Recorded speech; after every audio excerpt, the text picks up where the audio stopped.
is going on, everybody? Welcome to the Locked In Sports Podcast. I'm William Locke, and joining me on this Sunday evening is Luis Barranco. Another full week of baseball is in the books. We did not have a midweek pod last week because of the holiday, but we're back on Sunday. This is going to be a loaded podcast. Luis, how you doing? How we doing? Happy Sunday. How was the 4th of July? Another 4th of July in Chicago that it's raining, of course. And did you forget today was the NASCAR race today in the city? I was thinking that it does rain every single 4th of July weekend for that NASCAR race, and it did again today. It held true. I think it's been three years that they've had that. But my 4th was great. It was down over in Michigan at the lake, chilling. True 4th of July. I feel like I had the stereotypical American 4th of July, lake life, out in the sun all day and everything. While, of course, worrying about the Yankees and their escapades this week. But no, I had a great 4th with Kayla's family. So what about you? What was on the menu before I tell you mine? What was on the menu at Kayla's family? Like, was it typical 4th of July, typical, like, Midwest family, 4th of July? It's a big group that goes out there. So we had one night was pizza. One night we went out to dinner at like just a regular like American restaurant. And then one night we had pork butt, which was good. We also had that night fried chicken. And then the other night was pizza, pork butt, chicken, and something else I'm forgetting right now. Maybe it'll come to me. But it was good. Good breakfast, like sausage, egg, and cheeses that they whipped up. So it was good. It was enjoyable. Weather was perfect. No rain, nothing. Everyone, it was in Michigan, so everyone and her family's mostly from Michigan, so everyone was very excited about the Tigers and their season. I think, kind of like how, certain fan bases come out of the woodworks when their teams are good. I think the Tiger fans are certainly coming out of the woodworks this year. I hadn't seen many of them in years past, but they're definitely there this year. Yeah. Sounds like talk about the Tigers that we'll talk about later. My buddy Michael, Michael and John were at the Boots on the Ground last night. Mike is I'm going to call Mike a diehard Tigers fan. He's like one of them that comes out the woodwork is like, oh yeah, they're trash. They're going to the game last night. But sounds like a Kale's family that was like a Italian-American mix of, 4th of July with the pizza and the fried chicken. I didn't hear a lot of potatoes. I was expecting more like potato salad, hot dogs, burgers, potato chips, stuff like that. Oh, that's what it was. We had burgers on one of them. Okay, then it's American, Yeah, I don't think there's any Italians in the family, no. I'm not exactly sure their ancestry, to be honest, but no, it was a fun weekend. Damn, you don't even know the ancestry. I mean, you had a better weekend than me. I mean, here in Miami, it's been raining all weekend, of course. Everybody's 4th of July was ruined. You can't go on the boat. You can't go out and flex that you're on the boat 4th of July out in Miami Beach. Can't go out on the Miami River because it was raining all Friday. It's been raining all week, very humid. I've been wanting to run out a couple miles, just, be active, maybe get a cap cut. Post my Strava up. Can't do that. It's raining. But, other than that, it was a decent weekend. Went to the gym, watched a lot of baseball. Been watching a lot of Wimbledon, which is a perfect intro to what I want to ask you a question to the podcast today. I wanted to ask you, have you been watching Wimbledon first off? Early in the week before I left for Michigan, I watched the first, couple rounds. But other than that, no, I haven't watched much at all, to be honest. So my question is, did you hear the whole debacle that's been going on early on in the week? I did not know. So, there's like a curfew going on at Wimbledon right now with the Ben Shelton. I know Ben Shelton has been probably one of the bigger storylines. I mean, not that he's bursting onto the scene. I mean, he's a young up-and-coming American with a big serve. And, I don't know if you saw about the curfew rules that, I think it was Thursday that he was playing his match. And because of curfew laws, they had to stop. I think it was at like 10 o'clock or 9:30. And then they had to finish the last game. It was literally 4-5. It's 1-6 in the third set. And he had to come back and finish the match the next morning. How do you feel about that? How do you feel that in terms of baseball? Like stopping the game like right at the end. It's like literally for a baseball equivalent. It's like it's bottom of the ninth, top of the ninth. You're up. Let's say top of the ninth, home team's up 6-2. And then they're making you come back the next day to finish the match. when there's a game like that. How do you feel about that? And I was aware of that because in years past I remember that becoming an issue. I mean, I get it. I guess it's like kind of rooted in tradition. Kind of one of those things like how the Cubs have Friday afternoon games because of like neighborhood ordinances and everything. They never have a Friday night game. I mean, it in MLB they would just call the game if they were up 6-2. You know, because Ben Shelton, I'm assuming, was up pretty big in the match. He was up. It was like he only needed to win one more game. It was like 3-5 or 4-5. It was pretty much wrapped up. Yeah, they just let him finish at that point. It's a waste of everyone's time to go to sleep, come back the next day, set everything up. You know, it's just not a whole extended warm up and everything. Like it could cause injury too. You know, those guys taking the break in the middle of the match. So I think that's kind of dumb. They can, in an instance like that where the match is almost over, like just finish it. You know, if it's a few more sets to go, then I get it more. But games. Yeah, games. I feel like that's kind of antiquated. I feel that was the same thing. I think Taylor Fritz was under the same situation that he had to come back and he, you know, they're talking about him. He's gone through the first 2 rounds. He went through 5-set thrillers and he had to come back and finish the game. And so today he got lucky that he, you know, the guy ended up retiring in the second set. I think after the fourth or fifth game, I was watching the match live. But Wimbledon's been fun. But hey, we're here to talk about baseball, and I feel like let's get into it today. Yeah, let me give it a Yeah, go ahead. Yeah, let me just give a quick overview of the podcast. It is going to be loaded because, like I said, we haven't had an episode since last Sunday. So a lot has happened in this week, the holiday week of baseball. So we're going to talk All-Star Game roster, announcement review, our thoughts, surprises, snubs, everything like that first. Then we're going to go into a recap of the Yankees week. It was an interesting week, to say the least. Then we're going to go June team of the month because it is now July 6th. Our last episode was at the end of June. We have our full selections of players that are going to make our June team of the month. And then we will get, after that, into a recap of the full week of baseball, every series, every game, all that stuff. So if you want to jump around, power to you. You know, we have timestamps that we're going to put on here for you guys. But yeah, nonetheless, let's talk through these All-Star Game rosters that were just announced. The full rosters were just announced. So it's kind of going to be like a live reaction. And we're just going to give our thoughts, some snubs, kind of compare them to what we had on our roster and everything like that. So please. Yeah, we haven't talked about this. I mean, you've been driving back from Michigan. We haven't talked about it. I mean, I think it's something we need to discuss. I thought they were very interesting. Let me just go through them quickly before we go full deep dive. I mean, your American League starters at catcher, Cal Raleigh, Vlad Jr. at first, Clyber Torres at second, Jose Ramirez at third, Jacob Wilson at short. Your outfield is composed of Aaron Judge, Riley Green, Javi Baez, and DHing is Ryan O'Hearn. Reserves, Alejandro Clarke, Jonathan Aranda, Alex Bregman, Jazz Chisholm Jr., Jeremy Pena, Brandon Lau, Bobby Witt Jr., Byron Buxton, Stephen Kwan, Julio Rodriguez, Brent Rooker. Your pitchers are Hunter Brown, Chris Bubick, Garrett Crochet, Jacob deGrom, Max Fried, Yuichi Kikuchi, Tariq Skubal, Shane Smith, Brian Wu. Relieving, you have Josh Hader, Aroldis Chapman, and Andres Munoz. So let's just go through the American League first. Let's go league by league.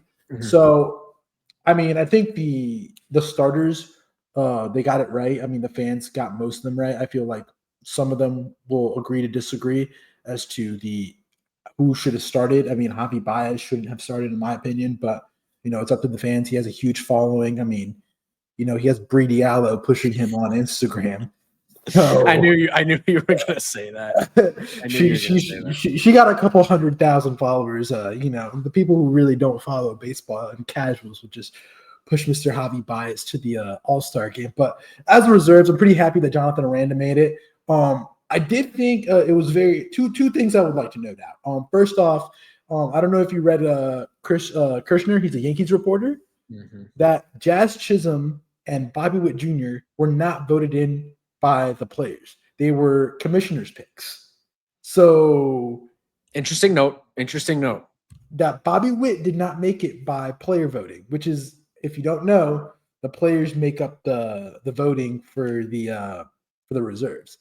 So, and what are the players thinking? Is Bobby Witt Jr. not somebody liked in major league clubhouses? Because like a guy like him should be like penciled in. Like, I mean, in the American in the national we'll get later, they have 2 first basemen that made it. Like, Hey, that's my first note. you know who didn't vote for Jazz Chisholm? I can guarantee you Miguel Rojas did not vote for Jazz Chisholm. Probably most of those guys in the Marlins clubhouse didn't vote for Jazz. Well, actually, it's an entirely different Marlins clubhouse at this point, but the old Marlins clubhouse. Well, are they still in the majors? Or half those guys still in the majors? Not to be like, Yeah, like that team was garbage. But like Michael Garcia probably didn't vote. But I mean, Jazz deserves it. You can make the case. We've talked about the whole June 1st thing, and like we'll talk about him later with the Yankee report. But like, how does Bobby Witt Jr. not get voted in? Like, let me just give you a perfect example. This leads into my second point. How do you vote Julio Rodriguez in? Julio Rodriguez is just making it off name value. Cedar Rafaela has played way better baseball than Julio Rodriguez. And at this point, Julio Rodriguez is a second half merchant. If you look at the splits between the first half Julio Rodriguez and second half, it is crazy. My whole thing is, how could he make it? Like, how is it possible? Like, I mean, we did have J-Rod on our team. We also had way more people on the team, and I think a lot of that is because we accounted for guys that are probably going to be injury replacements. So think of, for example, I mean, we had Bobby Witt on the team. We had Cedar Rafaela on the team. And Bobby Witt Jr. leads F4 among shortstops in the American League. So it was definitely a bit of a surprise that he wasn't on. I guess he was a commissioner's pick. He wasn't voted in by the players. We had Isaac Paredes, who didn't make it. I thought he should have been an all-star. We had Jonathan Aranda starting. We made that pick knowing that he probably wasn't going to end up being a starter just because of the way the fan vote was going to shake out. I'm kind of personally glad Paul Goldschmidt didn't make it as a Yankee fan, which sounds counterintuitive, but I just don't think he was deserving. And then the only gripe I have with the American League is that I think Brian Bruxton should be a starting outfielder for the American League team. When you compare, keep going. I was going to say he's second in WAR, F4 among outfielders in the American League. He's hitting 268, 19 homers, 15 stolen bases. I get the Javi Baez love, but I don't think he should be starting over Byron Buxton, a guy that's been arguably, a top 2-3 outfielder in the American League this year. I totally agree with Riley Green. He's been a beast. We'll talk about him later for our June team of the month. But all in all, good job by the fans. I thought they mostly got this thing right. There weren't any totally what the heck is going on? These guys shouldn't have been starting in the American League. And same for the rosters. I think the roster is mostly good. And the players. Here's I want to make some notes. I'm going to do blind resumes with you, okay? Okay. There's going to be 3 players, okay? So listeners, keep in mind. Player 1, they're all outfielders. He's hitting 249, 11 home runs, 43 RBIs, 15 stolen bases, and .699 OPS, okay? Okay. And that's in 366 at-bats. I know who that is. Player B, 266, so 100 less ABs. He's hitting 248, 19 home runs, 52 RBIs, 3 stolen bases, and 823 OPS. 823 OPS, okay. Okay, that's player B. Also an outfielder, okay? Yep. And then player C, in 281 ABs, so right in between of both. Mm-hmm. He's hitting 281, 16 homers, 53 RBIs, 10 stolen bases, and 886 OPS. So he has the highest OPS, player C. Yeah, I was going to say I'll take player C, and then player B would be number 2, and I'd have player 1 number 3. I'm guessing player 1 is J-Rod. Correct. Yeah. Who's player 2? I wouldn't be able to guess the other 2. Are they on the team or no? No. One of them is Cedar? No. Okay. No. Player B was Joe Adell. Oh yeah, he was a bit of a snub. He's been really good, especially since June. And then player C was George Springer. Yeah, don't talk to me about George Springer right now. I know, but still, that's what I'm saying. It's just it's crazy. And the thing is also between this was just tweeted, Cedar Rafaela versus Julio Rodriguez. It's another thing that we need to talk about. That's just nutty How does Cedon not make it? Yeah, so if you look at the stats, I can pull them up.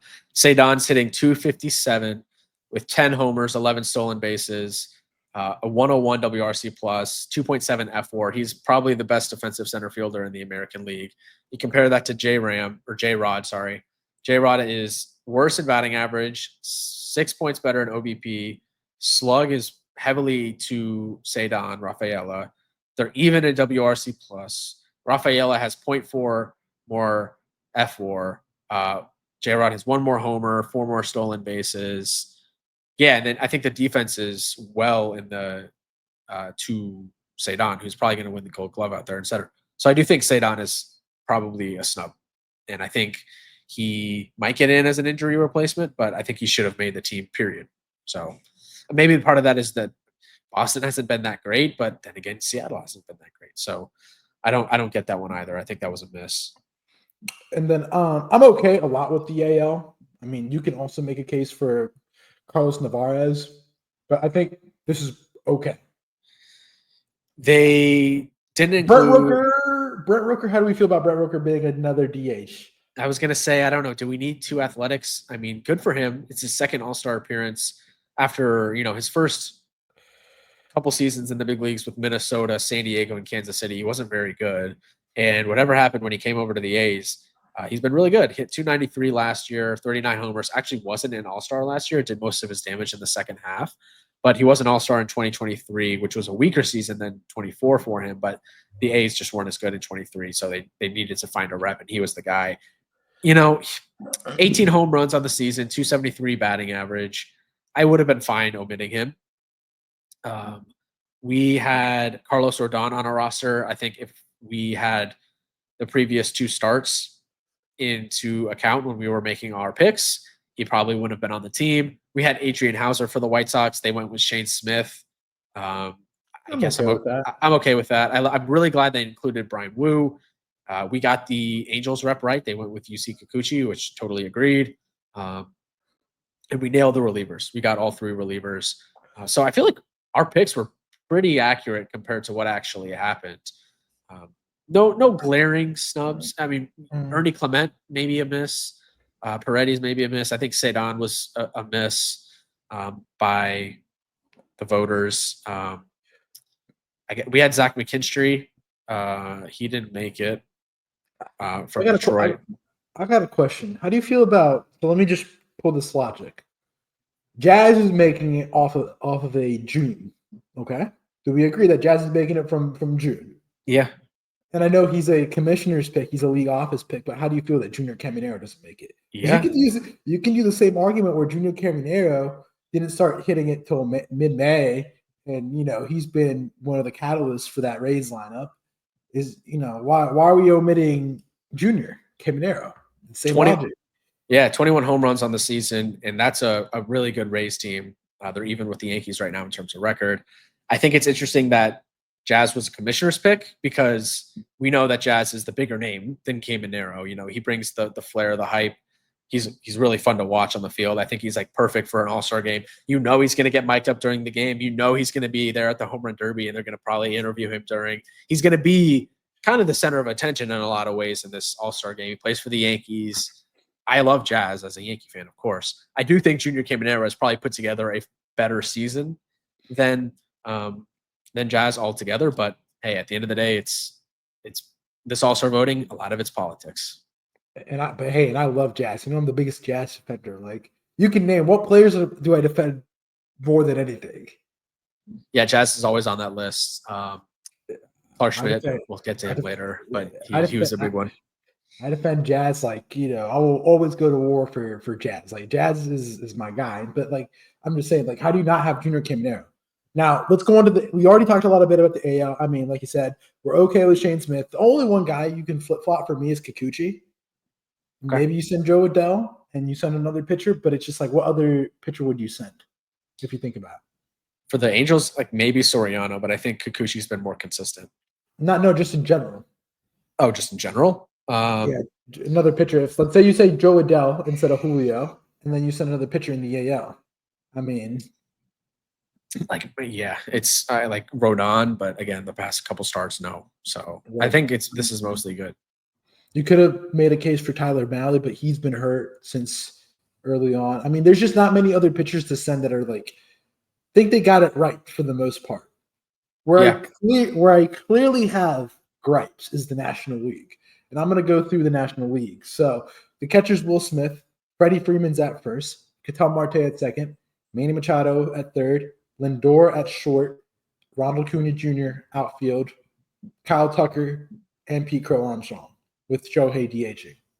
Your reserves are Hunter Goodman, Pete Alonso, Ellie De La Cruz, Brendan Donovan, Matt Olson, Eugenio Suarez, Corbin Carroll, Kyle Stowers, Fernando Tatis Jr., James Wood, Kyle Schwarber DH. Pitchers, Matthew Void, Mackenzie Gore, Freddie Peralta, Robbie Ray, Chris Sale, Paul Skeens, Logan Webb, Zach Wheeler, Yoshinobu Yamamoto.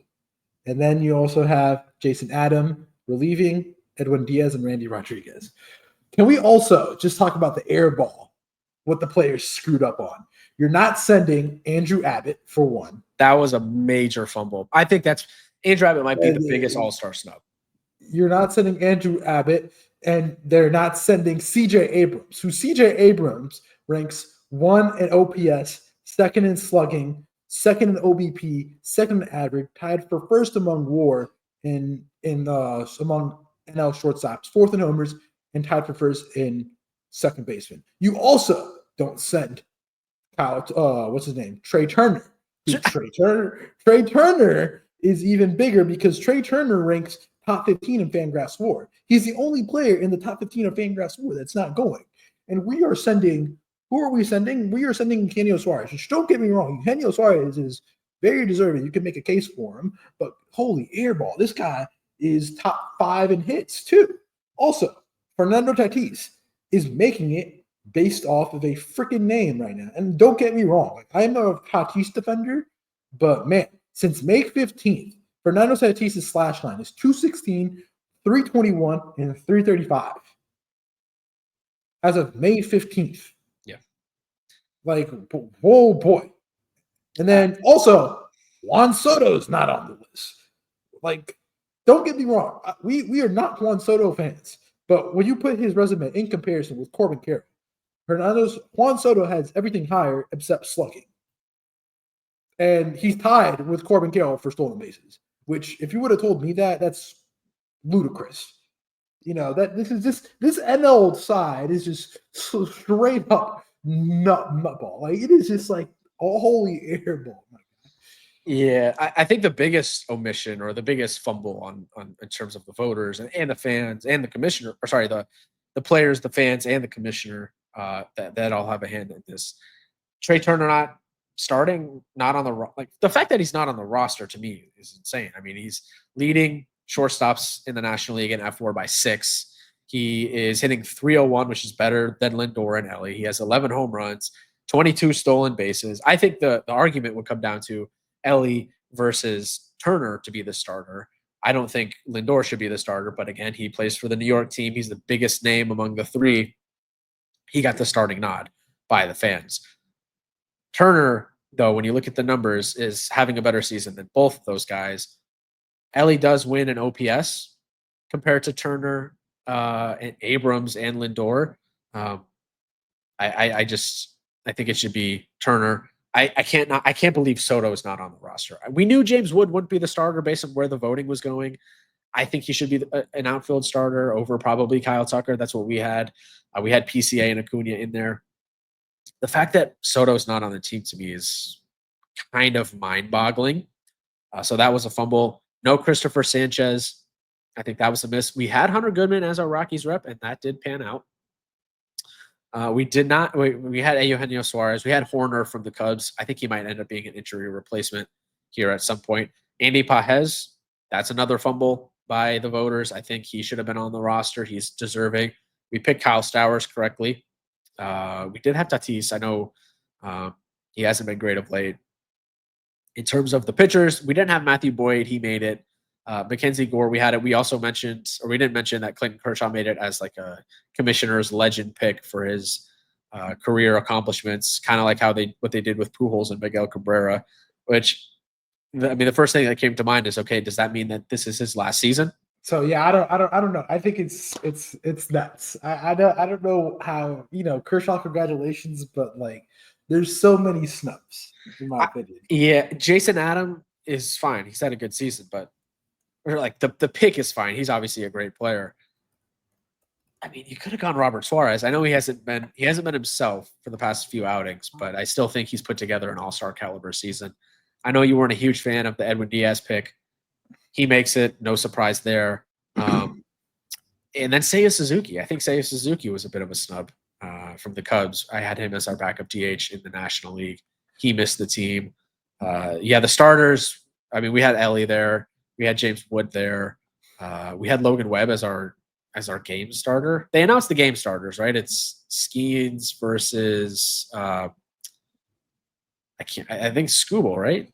I haven't looked at the starters, but a lot of these things are going to get edited out by next week. I mean, with the rule that there's a lot of players that if you pitch, they think it's Sunday, you're not available, and with the injuries, I think there's going to be a lot of guys that will be introduced and out.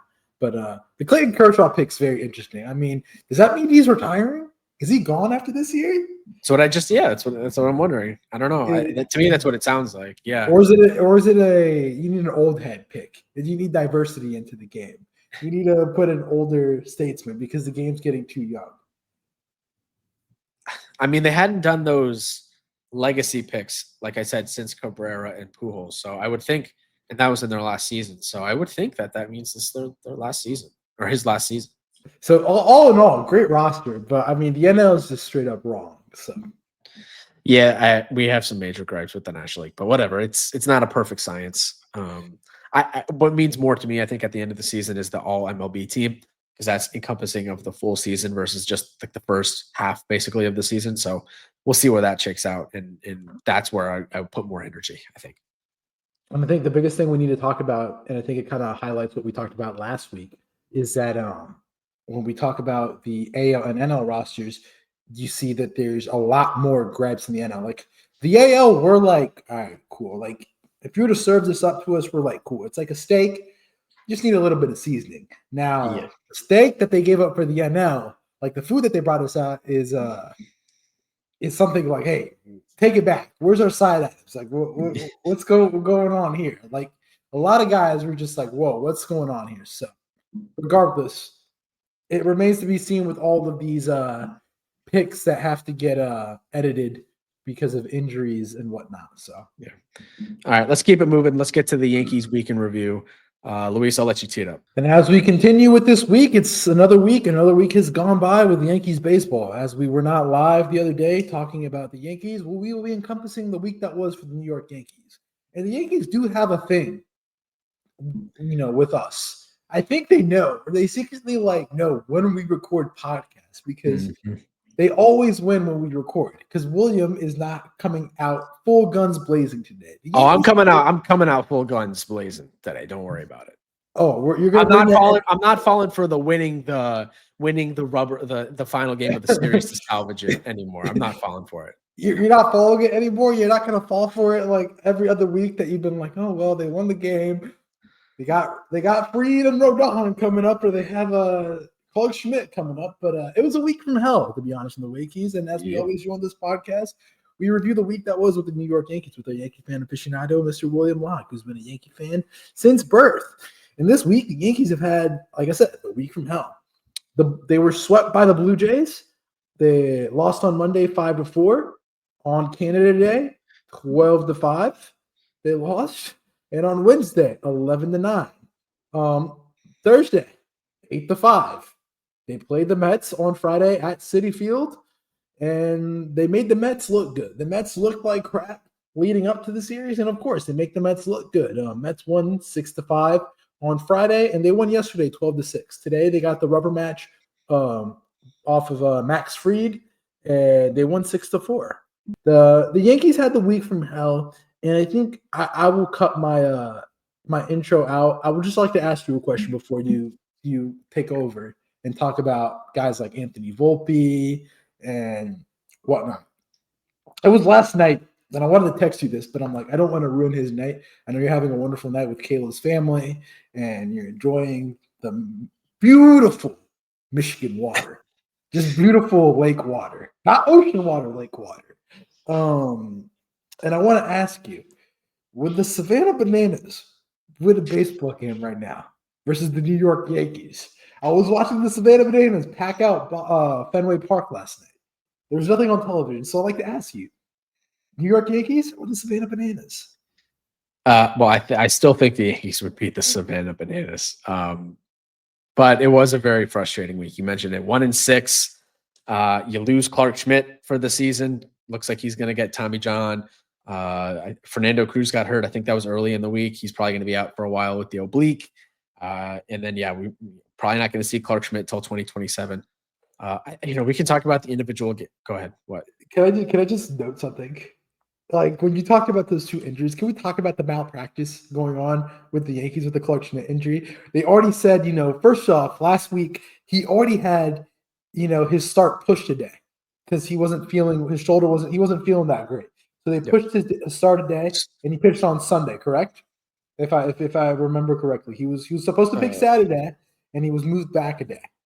Yeah, it was something like that. He was pushed back a day in the athletic series, ended up pitching whatever, because he wasn't recovering fast enough. And then it comes out that he's had forearm tightness already. He's already had this, or soreness. It's like, what is going on? Like, are you going to talk to your players? And this is all coming out at a bad time. And then Fernando Cruz, freak injury. I heard the telecast. Oh, he was throwing a medicine ball, warming up, and he comes out with an oblique strain. It's just like, whoa. It's like, it all comes out, like I said, bad timing with the whole Clint Frazier, interview, that it's just like the whole analytics team that at this point, who's running this team? Is it a person with emotions, or are we getting run like AI? Are the Yankees ran by a supercomputer or analytical model that does all this? And you see the Yes Network interview with the assistant GM that's getting thrown out. Like, who is running this team?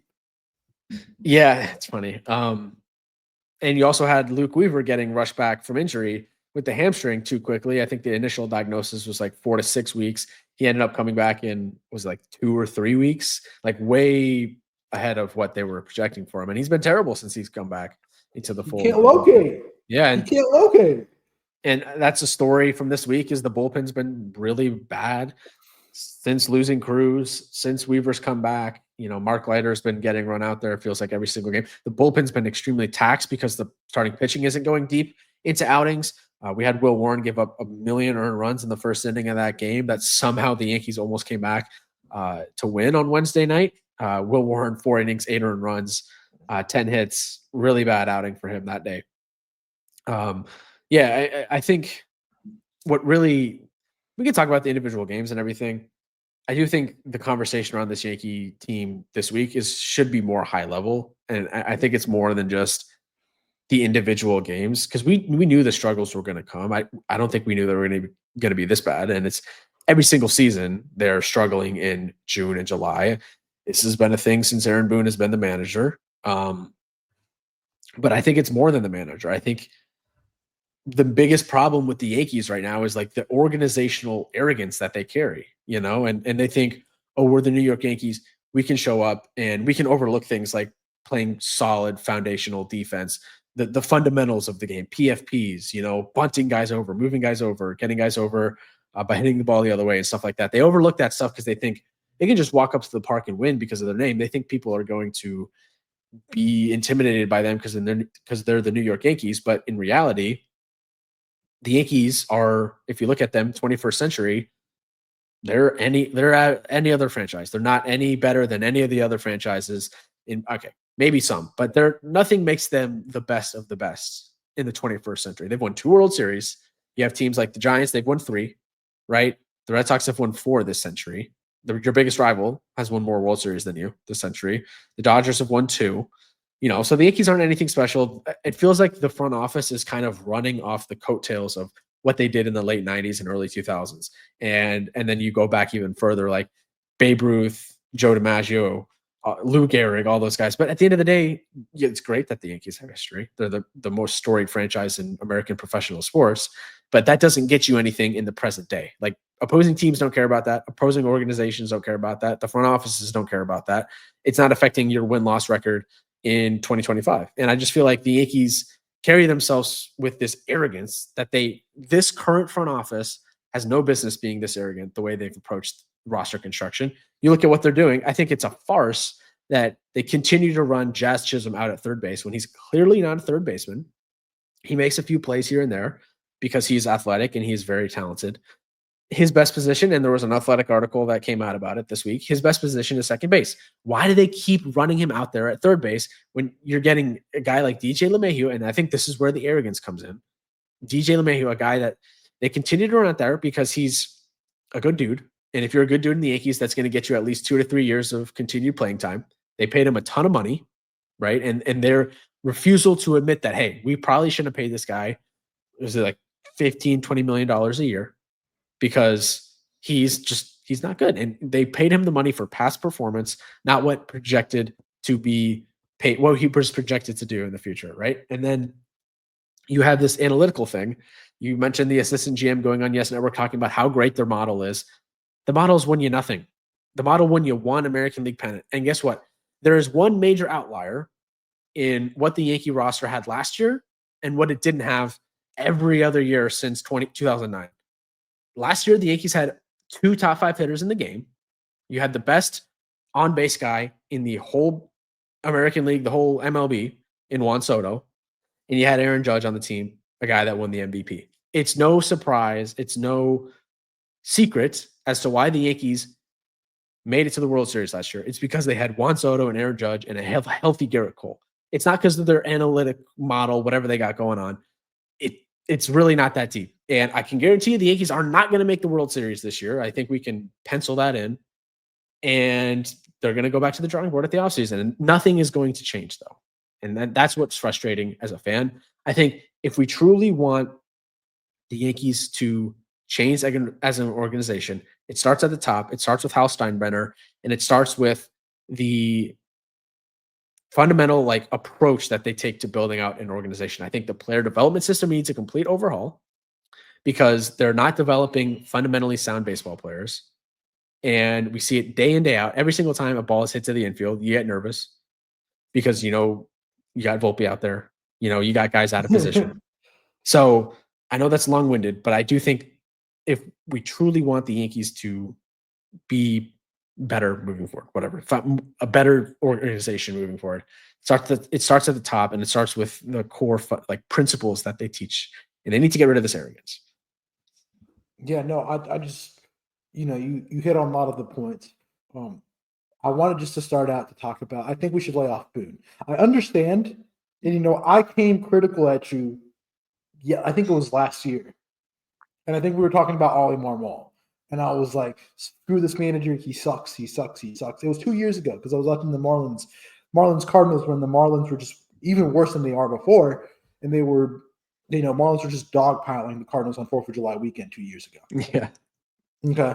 So my whole question to you, and not question, but my whole point is, I'd like to apologize because you made the point that, managers are just puppets now these days. There's very few managers and managers that actually play a part into the game planning and in preparation of the game. There's very few of those. And we can count, we can debate that on a future pod and talk about which couple of those are. AJ Hinch is one of them. Cora is one of them. As much as, you hate Boston, Cora is definitely up there. Yeah. And I had that conversation with my dad a couple of years ago, and I didn't believe him. And then I watched Boston, whatever. But my whole point is, Boone is just a puppet. I feel like for the organization, and you can tell because players like Boone. Nobody has anything bad to say about Boone. Not even ex-players. I feel like if he was that terrible of a manager, you wouldn't see guys wanting to come play for the Yankees, and you would see players being a little bit more vocal. But is there anything bad said in the Yankee clubhouse?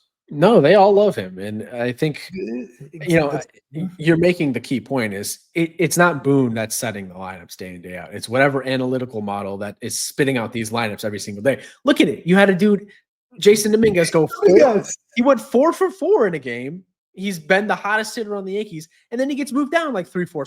I think it was or Friday. You didn't see what they did on Friday. On Friday, he hits 2 home runs, goes bonkers, and it's unfortunate because I feel like Friday was a winnable. There were so many winnable games this week.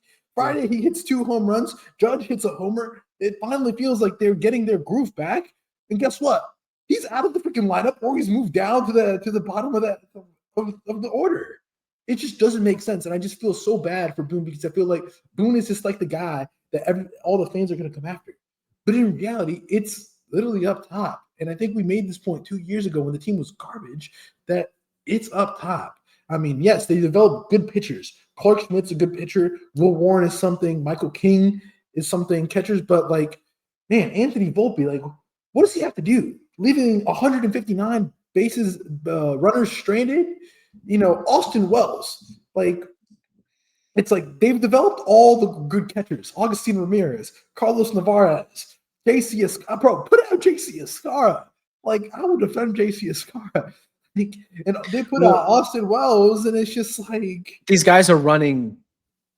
And I think teams have finally, somehow it took them so long to figure it out. But if you get on first against the Yankees, you can steal your way to third pretty easily because you're not going to get. How is Jose Trevino now bowling for the Reds too? Something's going on. I'm telling you right now, something's going on that we just started looking up top. I know we sound like politicians right now, but we got to look at what's going on up top in New York because clearly Boone's just a puppet. Boone's fine. I honestly feel if there was some other model or somebody, and somebody on Twitter, I forgot who made the point, but it's just okay, you get rid of Boone, who's going to take over? It's going to be Brad Ausmus. And what did Brad Ausmus do? What did he do? I don't know. Brad Ausmus was the manager. He used it of the Tigers, of those awful Tigers teams from 2014 to 2017. And then the 2019 Angels. So it's just what are we doing here? Who would be a great hire for the Yankees, but would never happen? Mark DeRosa. No, I wouldn't want Mark DeRosa. I would want Ron Washington. Ooh. Washington would fit perfectly, but he does not fit New York. I love him. Unfortunately, he has health issues, and he's going to be out for the rest of the season. So our best wishes to him and his family and everything. Volpe's hitting 219 with a 694 OPS and a -3 outs above average at shortstop, but he's your everyday shortstop because there's nobody else that's pushing him right now. It is genuinely painful to watch DJ LeMahieu and Anthony Volpe as my infielders every single day. What game was it? They had, I think it was Saturday. Yeah, they had Oswald Peraza at second and Jazz Chisholm at third. What is the point of having Oswald at second and Jazz at third? Oswald has proven that he's a good defensive third baseman. Jazz's preferred position is second base. Just flip him. It was yesterday. I wanted to make that point that, Jazz was at third and Oswald was at third. And the statistics show that Oswald is a better defender at third than he is at second, and Jazz is a better defender at second than he is at third. So, why are we doing this? It's just the analytical model, there's a glitch. Somebody's at you know what we need to pray for? We need to pray for some Russian or some Chinese hack into the Yankee system so it can flip the model. There needs to be a Yankee fan out there with extreme computer skills to hack into this Yankee model to just switch it because it doesn't make sense. Anthony Volpe since 2023 is one out of 62 players that have registered 1,500 plate appearances. Okay, you know what he ranks out of 62? He ranks 62nd in on-base percentage, average, OPS, WRC plus, and weighted on-base average, and 58th in slugging. My gosh, I didn't realize it was that bad. And if he's not playing good defense, he's providing absolutely nothing for this team. I've reached my wits end with Volpe. He's a great dude, but I can't see him as my shortstop every single day anymore. You want to know between 2005 and 2025? You know what he ranks out of in WRC plus? Dead last. He's last at 88 WRC plus. And you know who's second? Second to last? Yes, since 2023. DJ? He hasn't played enough. Nope. With 1,500 plate appearances. Is it a guy that's getting Austin Wells? No. I don't know who. You see, this people look at this, and this is my problem. The Yankee fans and the ones that aren't in tune, I wish they would open their eyes up. I'm joining the Yankee. I've you can say that I've been joining slowly and like been opening my eyes to this as a third party observer. Like I'm just a new guy to this. Yeah. But every single deadline, they fall in love with a player. And what do they end up doing? A couple of relievers and a bat. Ryan McMahon is second to last with 88 top. And that's who the Yankees are linked with. Like elite defense, but man, oh man, the bat. I'm telling you, it's the arrogance that they just believe in this model. They think it's so great.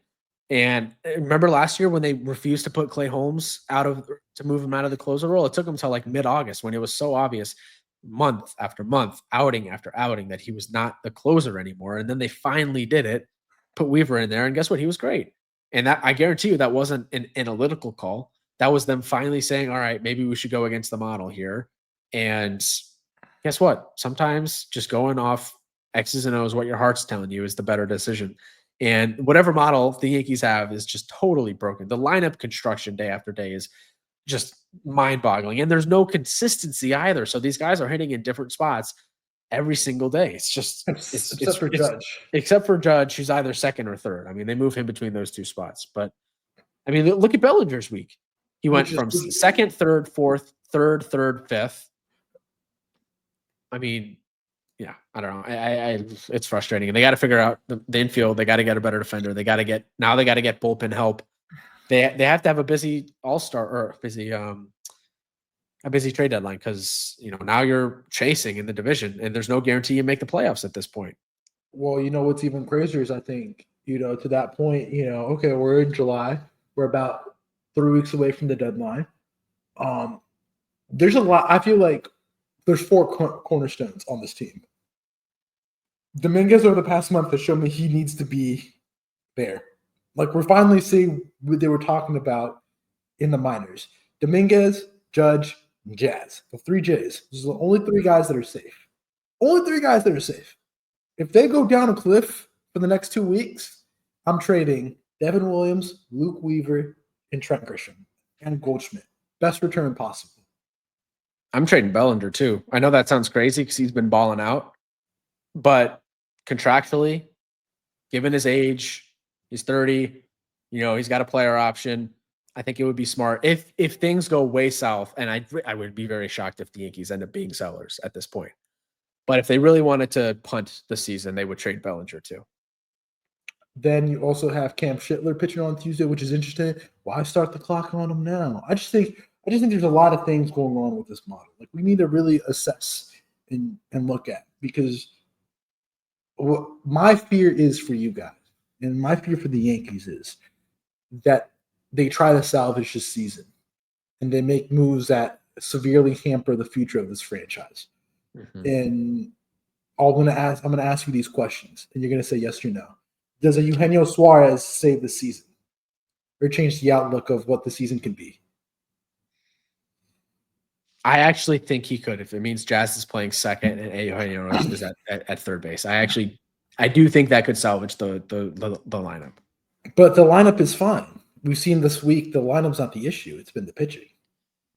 I think that's the defense is the issue, though. And I guess, he's a whatever defender, but I think the biggest issue with the offense right now is just Jazz playing out of position. So I actually do think that would make a huge difference for the team. Ryan McMahon, do you think he would salvage? No. Key Brian Hayes wouldn't either. I mean, that's a great defender with team control, but man, that contract, that Key Brian contract. My thing is like, if you go get Suarez, are you going to re-sign him or is he just a rental?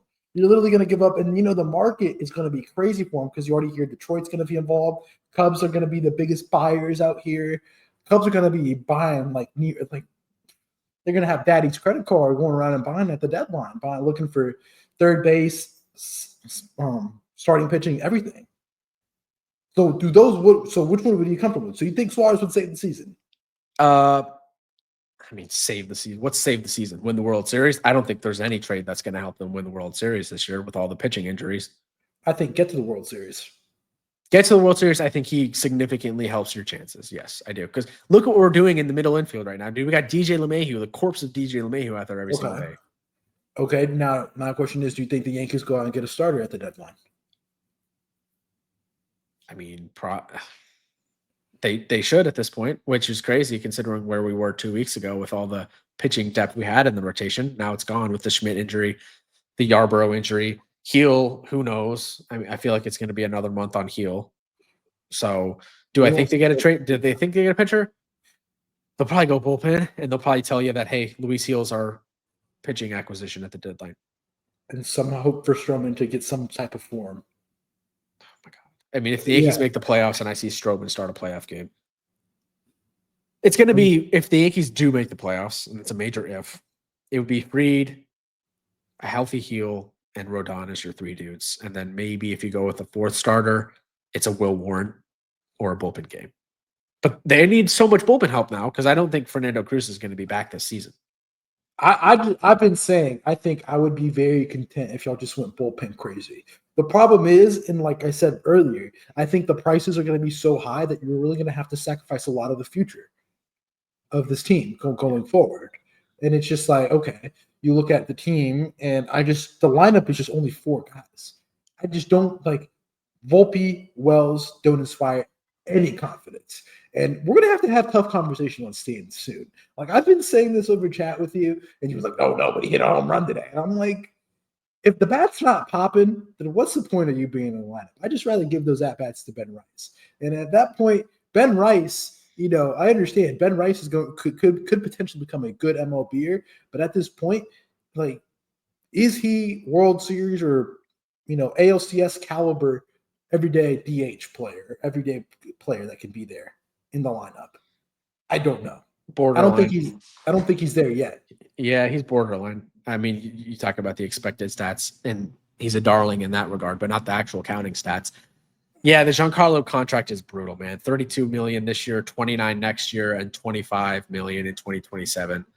And yeah, if he's not hitting, 40 home runs a season, which he's not going to because he's been injured, we'll see what he does in the playoffs. Got to give him credit for what he did last year, but looking forward, yeah, that contract sucks, man. That contract sucks, and he can't run down the first baseline. We talk about the fundamentals that the Yankees aren't good at. It's base running is one of the things that the Yankees aren't good at, and he can't run more than 2 miles an hour down the base pass. So, yeah, I don't know. That one's tough too. That's a tough contract. And then we're gonna have the conversations, and I think is DJ LeMahieu, like, why can't DJ LeMahieu play third? Are we having a Rafael Devers situation too with the DJ LeMahieu? Let's also think about that too, because if we want to talk about what's best in the team, what's best for the team. It's having Jazz Chisholm Jr. at second. Who was it on Yes Networks who said it this week? I forgot. I don't want to say it was David Cohn, but I don't think it was David Cohn. But he said that Jazz Chisholm Jr. could be a Gold Glove second baseman, and he could be. Yeah, I know he could be. Why isn't DJ not playing third? I don't know.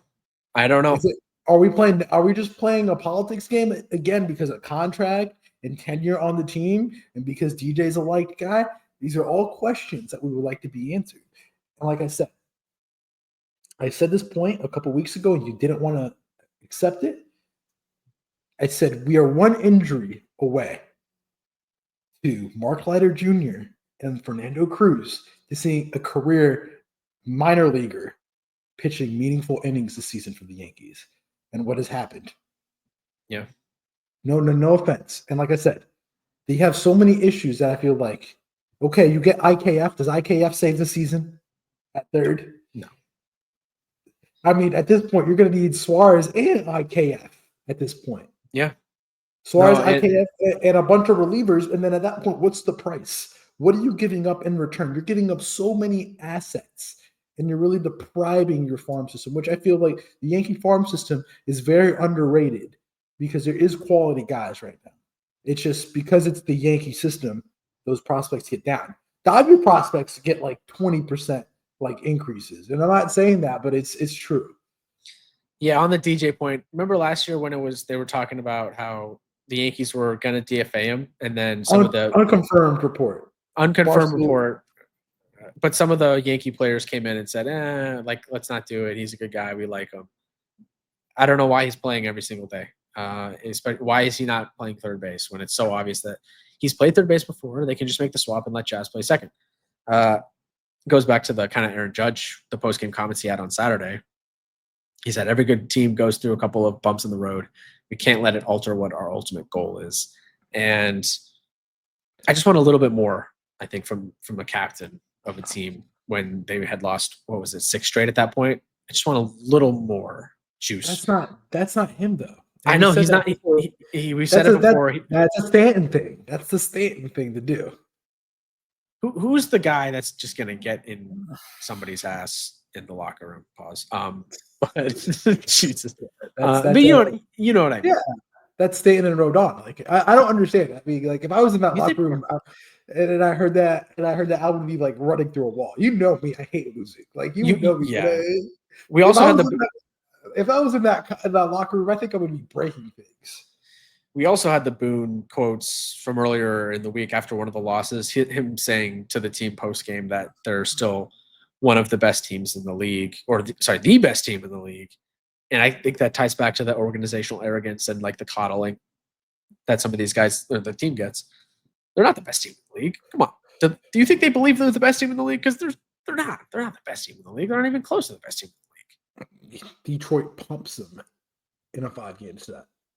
And I've been saying this, Detroit is the worst case scenario matchup. Detroit and Tampa are the 2 worst case scenario matchups for the Yankee in the playoffs because Detroit kills lefties and they pitch really freaking well, and Tampa does all the small things really well. Yes. Those are the 2 teams you don't want to face if you get to the playoffs for the Yankees, if they make the playoffs.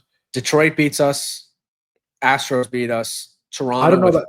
I don't know about Houston. I think Houston would be close. Framber and Hunter Brown would be lights out. Toronto on the road, home field advantage for Toronto. I think the Yankees lose that series. And then Tampa Bay, they beat us too. I disagree with Toronto.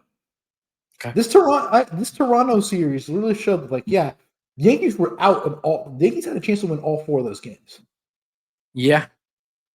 The Yankees had a chance to win every single game this weekend, which maybe this week. Maybe that's the light that the one shining light from the week, I guess. Except yesterday's, which they just got blown open. Except yesterday, the grand slam in the first inning. Yeah, that's fair. And that's what I'm saying. I think Houston would be really close. I think it'd be a really good series with Houston because it'd be down to who pitches better, Framber or Fried, and Hunter Brown or Rodon. And we've seen good stuff out of Rodon. And I'm defending Rodon right now, which I don't know how smart of that means. He could get shelved his next start. But like I said, it all comes down and, what do they view this season as? Do they view the season as a punt season, or are we going to go for it? Which that's what I'm scared of. What do you have to give to go for it? Because of this, not the lack of sellers. And, relievers at a premium. And Eugenio Suarez is going to be the best bat that there is on the market. Maybe Duran, but the Red Sox have been playing better of late. They might not sell, but they could still not sell and trade Duran if that makes sense. I thought you were saying Johan Duran, which he could be on the deadline. Which Duran, I don't know. Clase, yeah. Which I don't know how much Johan Duran makes sense into the lineup. I think bullpen. Emmanuel Clase would be welcome addition. What's his? I'm just going to pull up his contract. He's got Clase. Where is he? Okay, he's under control for 4 more seasons. That's essentially like trading a lot for Clase is, in my opinion, better than going out and paying a lot of money for a free agent. Clase's at 4.9, 6.4, and then $10 million club options in 27 and 28. So essentially 4 years of control for relatively cheap for an elite closer. That would be better, in my opinion, trading a bunch for Clase than going out and overpaying a reliever, because we've kind of seen what happens with reliever contracts. They usually don't pan out. I think maybe the lone one right now that I can think of off the top of my head is Josh Hader.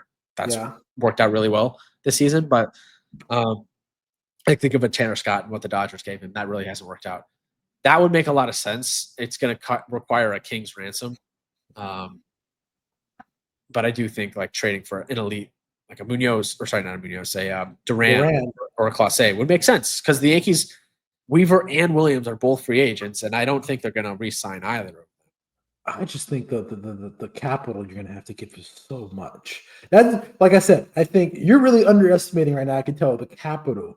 We're going to see these trades in 2 to 3 weeks, and you're going to see some of the prices be so high for these teams. Like it's there's Well, not a lot of sellers. The buyers are slim pickings. And when it comes to Class A, I was actually having this conversation. It kind of ties in with the whole Mason Miller. The Guardians have been very bad this year as of late. We're going to talk about the Guardians, and the Guardians just can't score runs. The Guardians are just very, very bad, to keep it a buck.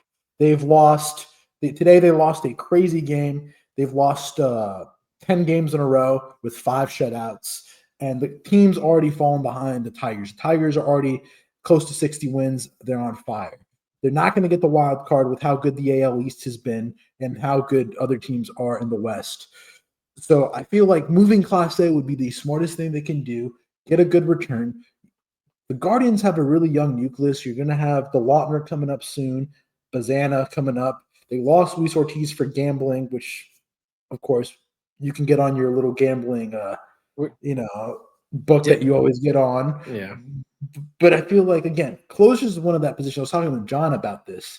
Closers are one of those positions that's like a running back in football. You don't go get a good running back until you're like about to finish in this modern day in NFL. And that's the same thing with baseball. You don't get a high price closer unless you're competing. And you know where Emmanuel Clase would fit perfectly? And I can see the trade happening right now. Tell me. Philadelphia. Dave Dombrowski runs Philadelphia. Class A has already been reported to be on the market, according to Bob Nightingale. They've already got Carlos Santana is almost a guarantee to get moved, and they also got Lane Thomas potentially on the move. But Emmanuel Clase is supposedly on the market. Think about the Philadelphia Phillies. You put Emmanuel Clase, and then you have a true lockdown closer in the 9th inning to a World Series caliber team standing in first place of the NL East. Think about it. Dombrowski's always been loving to make these big moves. What do the Guardians not have in their system? They don't have pitching. They're trying to get starting pitchers. They have Logan Allen. They have Slade Ciccone. They have Luis Ortiz, who was a metrics guy, but he got popped. He got popped. He did. Maybe you give up what do the Phillies have a lot of? Tons of pitching. Let's go do a trade with Andrew Painter, Mick Abel, or a couple of young arms and shift them over to Cleveland. Maybe 1, 2, not 2 of those guys, maybe 1. Who knows? So yeah, that makes a lot of sense. I like that. We got to move on to the June team of the month. The Yankees recap over. They do have the Mariners and the Cubs this week. So it's another tough week facing Logan Gilbert, Logan Evans, Brian Wu, Chris Flexen, Matthew Boyd, and Shota Imanaga. So Boyd and Imanaga next weekend is going to be tough. Those are the Cubs' 2 best pitchers. Boyd's an all-star. So he's going tonight against the Cardinals, pitching well right now. So, you want to get into the June team of the month? Let's get into it. I mean, team of the month this month picks itself. I mean, Cal Raleigh, the catcher of the month. He's our hitter of the month. He has been insane. I think the conversations are getting louder between Mr. Raleigh and Mr. Aaron Judge for MVP with how the Yankees have been sliding and how the Mariners have been staying afloat because of Mr. Cal Raleigh. Yeah. Dude's on another level, hitting nukes left and right. First baseman Matt Olson. I mean, you and me saw him live personally. He's been incredible. Can I just say, can I just say on Raleigh, 11 home runs on the month, hit 300, 194 WRC plus with a 1.088 OPS and led catchers in F4. So yeah, he's been incredible. He's been so much fun to watch. He's been one of my favorite storylines of the whole season. It's just Cal Raleigh hitting absolute tanks. And in Seattle too, which is like the worst park to hit him out of. Like, if you want to like make this difficult, like let's go do it out. Like if it was in Colorado, yes, it would still be an achievement. But you'd be like, oh, everybody's like, oh, it's in Colorado. I think we should be doing the same thing for Cal Raleigh. Like, oh, he's hitting 33 home runs, 34 home runs right now. Yeah, and he's doing it in Seattle, which is the hardest place to play for a hitter. So that's big. Ketel Marte at second, Alito Cruz at short, third baseman Jazz Chisholm Jr., which is a tough debate because you had Suarez and Max Muncy also in the running. Left field. Go ahead. Jazz at 318. with a 1.4 F4, 176, 175 WRC plus. Eugenio hit 11 home runs, and Max Muncy had 7 home runs. Max Muncy was really good, like in the second half of the month is really when he came on. He led third baseman in F4, but we gave it to Jazz. Could have gone either way.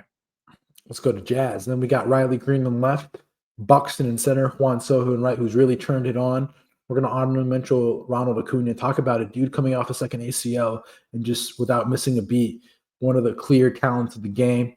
DH Yandy Diaz and utility Sit-Down Rafaela. Any notes with those guys that we've selected? Yeah, I got to give some love to Riley Green. Hit 360 in the month of June with 6 home runs, 23 ribbies, leading that Tigers team. He's been incredible. Buxton, I've been giving him praise all season, but really fun story. Him finally staying healthy and playing good baseball. Hit 310 in the month of June. And then, yeah, you had Juan Soto, 11 home runs, 322 average with a 227 WRC plus and a 1.8 F4 with a 1.196 OPS. Dude was unbelievable in June. I can't believe he's not an all-star. Totally robbed. And you got to give him some love. I know he's not on our team, but Joe Adell did have a crazy June. 11 home runs, 293 average with a 187 WRC plus. He was incredible in June for the Angels as well. Now we got our pitchers, which picked themselves this month. Yeah. Zach Wheeler had a great start. We'll talk about him later. Jacob deGrom, Garrett Crochet, Tariq Skubal, and Christopher Sanchez. Christopher Sanchez's changeup is something. Have you seen his changeup? I mean, Sanchez. Who has a better changeup, Sanchez or Skubal? Those are two really, really good changeups.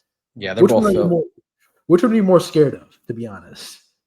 They're both lefties, which, as a righty, I'd rather hit against a lefty, obviously. So I don't know. They're both really good. I guess Skubal, just because I think he's the best pitcher in the league. But you got to give credit to Sanchez too. I think it's been interesting watching Skubal because he loves he loves to get ahead. He's a really good pitcher in terms of like first pitch strikes. And I feel like hitters have kind of figured that out and they're really trying to attack him early in the count because if you get, past the first couple pitches against Skubal, it's lights out because he just has so many out pitches. And obviously the changeup is one of them. But yeah, those two guys have been really good. And then our relievers, we got Josh Hader, Aroldis Chapman, and David Bednar from Pittsburgh. Talking about Skubal, I love how he mixes in the curveball. The Sanchez kind of mixes sinker, changeup. Skubal has this little curveball, which is kind of weird because it has a lot of drop to it. And mixing it with the changeup, I can just imagine how you tunnel it. Like that's, yeah. It's he only throws the curve 2% of the time, but it is a huge difference in velo. He's down at 81.1 miles an hour on average on that curveball compared to like 88 plus for every other pitch. And then Aroldis Chapman. I mean, Hader's been great with saves this month. I mean, he's been lights out. But then Aroldis Chapman, he's like wine. He gets better with age. Like, when is he gonna stop? I was literally thinking about this when I was doing this earlier. The team of the month. When is like Aroldis Chapman like done? Like, when he can't throw 103. He's 37, man, and he's just every single season he just keeps coming out here and he's all-star caliber player. He's going to be in a crazy immaculate career. Like, he's going to end up with the Dodgers next year. I could just see it. Like, the Dodgers are going to call him and just be like, yep, Aroldis Chapman. Like, you're good enough. Boom. He's been playing since 2010. He's got to be a Hall of Famer, right? I mean, I know he's got the off-the-field issues, which not great, obviously. That might hurt him, but it's not the off-the-field issues that kind of hurt you to get into the Hall. If they're not steroid related, yeah, I guess that's true. Or like gambling, which is unfortunate. They probably should, but I mean, yeah. What team does he go with? Reds? He won the World Series with Texas. I don't know what team he would go in as. Yankees. So many like playoff heartbreaks associated with Chapman is the thing. He was with the Royals. He pitched for the Pirates. He's pretty much picked everywhere. I know. Is he on a 1-year deal? I think so. What if he ends up with the Padres? How do you like that fit? Like the Padres with Morahone, Adam, Suarez, Jeremiah Estrada. Oh my God! Imagine him. I think that'd just be overkill. He did. He signed a 1-year deal, and I think Robert Suarez is a free agent. Let me see. Where's his name? Oh no, sorry. He's under control for a little bit more. He's gonna end up with one of these forward-thinking teams that doesn't care that they have like a bajillion arms in the pen. He's gonna end up with the Dodgers or the Padres, and we're just gonna be watching them. Just imagine it with the Padres. Oh, you don't like this guy? Here, boom, have this guy. So, Yeah. Pitcher of the month, Skubal. Yeah, Skubal. Got Skubal there. What about Wheeler? Sorry. I like Skubal more. Skubal, okay. I mean, I think we got to give it to Wheeler. All right. Well, 0.58 ERA. I mean, all right. Yeah, let's give it to Wheeler. Wheeler. Yeah. Okay. That wraps up the team of the month. We'll now open up and start talking about the week that was in baseball. I think the biggest thing we need to talk about is what's going down in Washington. I mean, Washington's had themselves a week. I mean, they won the series against Detroit. They won 2 out of 3. Played a doubleheader. Tuesday was a really bad weather day in America in the Northeast corridor. A lot of games were pushed. So let's talk about the Nationals winning 2 out of 3. They won. Yep. Tigers won game 1, 11-2. Nationals won the second game 9-4. Nats went nuclear off Tommy Canley, and then they won Thursday. James Wood 5 for 5, 2 RBIs, 1 homer, and they won 11-7. But their fortunes did change this weekend. I mean, they played the Red Sox and they got swept. They were swept this weekend. Not a great weekend for the Nationals. I mean, Sox won Friday, Saturday, and Sunday. The Nats are now under 16 games under 500, leaving 15 runners on base in today's game, and they were just not good. The Nationals ended up moving ahead and firing Dave Martinez, and Mike Rizzo today. And it's kind of interesting that was kind of now, but according to Bob Nightingale, Dave Martinez had a club option in 2026 with the club option, and that option was supposed to be exercised this month. And the same thing with Mike Rizzo, that he also had a club option for 26. And in June, the Nationals went 2-10 during a stretch, only averaging 2.5 runs per game. And since June 1st, the Nationals have only scored 1 run or less 7 times. Really interesting note that the Nationals push the trigger now. Thoughts? Yeah, I think it's weird that they did this right before the trade deadline, especially considering how tenured these guys were with the organization. Dave Martinez has been the manager since 2018, obviously won the World Series with the team in 2019. And Mike Rizzo has been with the organization, or had been with the organization, since 2007 when he came on as an assistant GM. And he's been the president of baseball operations since 2013. So, weird timing, right before the deadline. I actually kind of like the young nucleus that they were able to build with James Wood, with CJ Abrams, with Mackenzie Gore. They really won that Juan Soto trade, and they look good moving forward. I know the results haven't been there this season, and they have really struggled this summer, like since June and into July.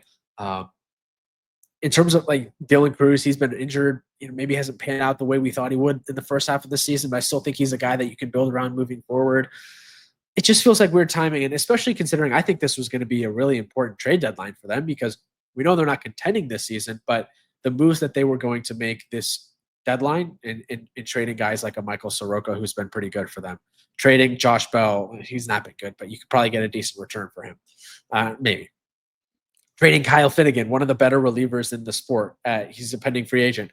Probably could have got a good return for him, and they very well might still get a good return for him. But I think it's a very important trade deadline for them in trying to build a team that's going to contend next year, because I thought that was going to be the goal for this team. Have kind of the good breakout from these young dudes like James Wood, and CJ Abrams continues his success this season, and then really go in next year. And maybe it's more of we see that vision too, the owner does, but we want to do those moves this offseason and kind of go all in this offseason with a new approach. But I did think the timing was odd, and now you're going to get like an interim GM that handles the trade deadline for them. It'd be interesting to watch. And also, especially, they have the number 1 pick in the MLB draft coming up, and they have that big decision. Do you, like you said, do we try to compete next year? Do we pick the Cade Anderson from LSU, who's more of an MLB ready prospect? And, they need pitching help. They don't have that many hitters up. And then Or do you pick a Ethan Holiday who has a higher ceiling, more upside type of pick for the future of this team?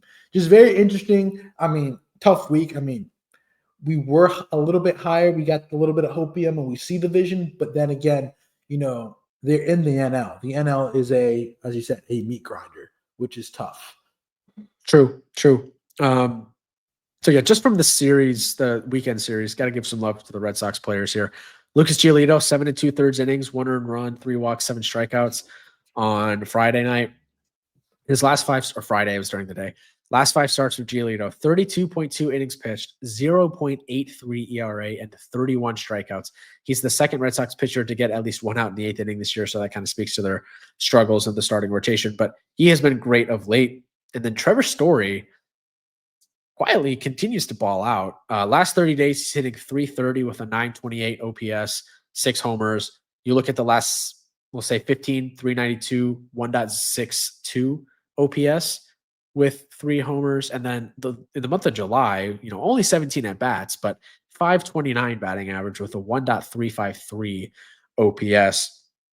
He had a home run today, Sunday, and on Friday, he also hit a home run. So he's been playing really good of late, and that's much needed for the Red Sox. The Red Sox are now, I think it's 2 games over 500, 1 game, 46 and 45. The Red Sox are, and they're only 2.5 back of the second wild card. So for a team that maybe people thought were going to be sellers, now you're playing good baseball. Bregman may be back around the All-Star break. The Red Sox I don't think they've had their final say for the 2025 season. I mean, they won 2 out of 3 against Cincinnati. They won 13-6 on Monday. They went 2 homer night from Wheeler Bray, who's a 6th player in MLB history on Monday night to have an inside the park homer and a grand slam in the same game, first since 1958. Roger Maris. And then you had the Tuesday game, they won 5-3, which finished up on Wednesday. And then they had the Reds win on Wednesday, 8-4. But I mean, the Red Sox have been catching. I mean, they played the Yankees. Yankees are coming that get right series for these teams, and it's tough out there. Really interested to see what will happen. I mean, Devers hasn't been playing great in San Francisco, so maybe Devers was the problem. Maybe we will eat our words real soon about the Devers and Red Sox trade, but Red Sox playing some good ball. They are definitely playing good baseball. You had that Chase Burns start on Monday.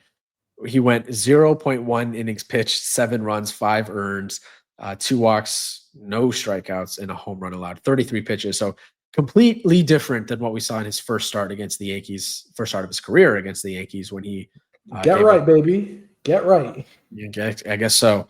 The Red Sox have Colorado and Tampa Bay before the All-Star. Better sweep in Colorado or at home? It's at home. Both of those are at home. You're going to have that influx of Rocky fans to the Fenway Park Stadium. I don't think those Fenway tour guides have seen many Rockies fans. It was kind of like when we joked around, we were like, oh, we should say we're Rockies fans. Yeah. Probably not, yeah. So, yeah, I mean, we'll see what happens with them. Let's briefly run to talk about the Pittsburgh Pirates. They played St. Louis. Pirates swept 3, and they shut out St. Louis. Pirates won 7-0 on Monday off of Andrew Heaney start, 1-0 off the Skeen start, and then 5-0 Wednesday. Sweeping the homestand and outscoring the Cardinals 13-0. Yeah, last time we saw that was October 1976. How are we feeling about it? Well, I think you got to pair that with what happened this weekend, which was funny because they went to Seattle and they didn't score a single run. Completely, totally opposite series. The midweek versus the weekend for the Pirates. They lost 1-0 today against the Mariners, and they lost 1-0 on Saturday, and then on Friday night they lost 6-0. So interesting week for the Pirates. They had been playing really good baseball leading into this weekend, and then Seattle kind of took care of business. Cal Raleigh, 2 homers on Friday, 35 on the season, career high before the All-Star break. One of them was 433 feet with a 115.2 exit velocity. That was the highest of his career. He also tied Ken Griffey Jr. for the most home runs before the All-Star break in Mariners history with that 35. That's a ton. I think he's like on pace for 60 plus homers at this point. Randy Arozarena continues to swing a hot bat right now. He homered on Friday and Sunday. He's up to 14 home runs on the season. He had Paul Skeens going 5 innings again. He went 5 innings in his midweek start and then 5 innings on his start again on Saturday against the Mariners. He had Andres Munoz picking up his 21st save of the season. George Kirby had a good start on Sunday, 6 innings, 6.1 innings, no earned runs. And yeah, Luis Castillo was solid. Season high 7 innings or season high 8 Ks, 7 innings pitched, no earned runs, 99 pitches. And then you had Brash and Munoz to go 8-9 there. And then, yeah, I mentioned Randy Arozarena. You look at his splits.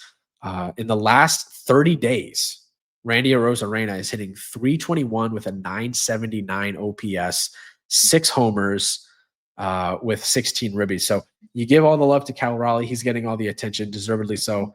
But Randy is producing in that lineup as well. And I think there's an argument for him.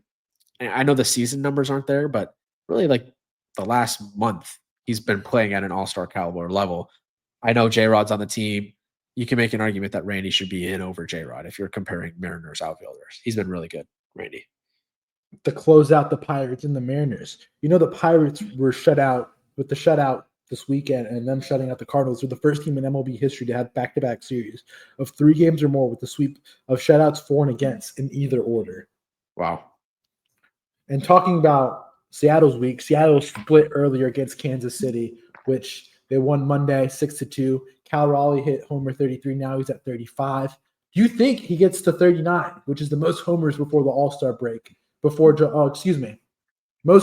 Raleigh hit 33, which is the third most homers before July, which is behind McGuire at 37 and Bonds at 39. That's an insane list to be on, by the way, Yeah, for Cal Raleigh.